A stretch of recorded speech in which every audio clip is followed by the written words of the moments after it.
Wanita itu terkejut saat mengetahui tanda lahir di tangan putri yang baru dilahirkannya tiba-tiba hilang.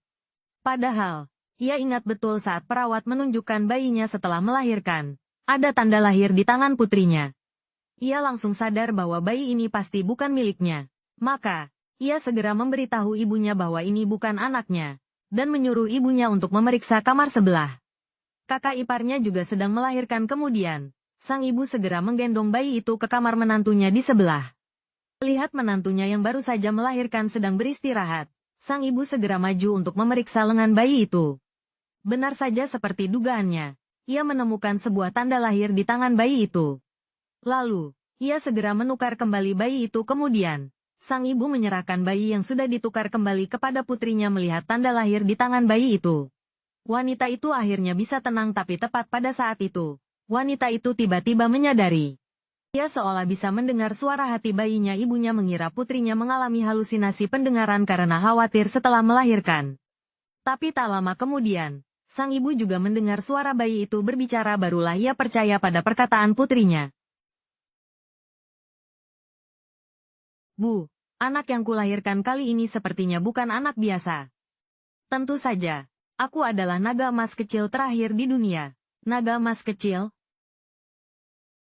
Pantas saja anak ini punya kemampuan meramal masa depan. Bu, Su Zijunlah yang menukar anakku dengan anak Li Hong. Zijun, kenapa dia menukar anak kalian? Aku tidak tahu, karena anak Li Hong juga anak ayah. Bibi cemburu pada ibu, ingin menukar anak untuk menyiksaku, agar putri mereka sendiri bisa hidup enak saat itu. Wanita itu tiba-tiba mengerti perhatian suaminya pada kakak iparnya.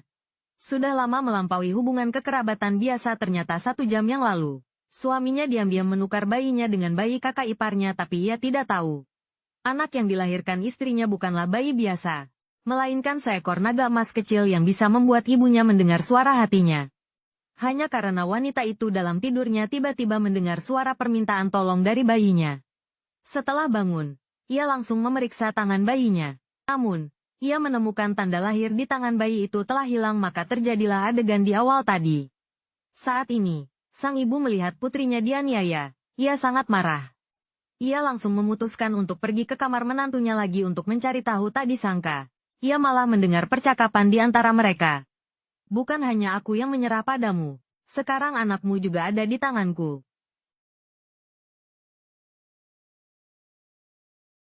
Sedang apa kau? Jangan menangis.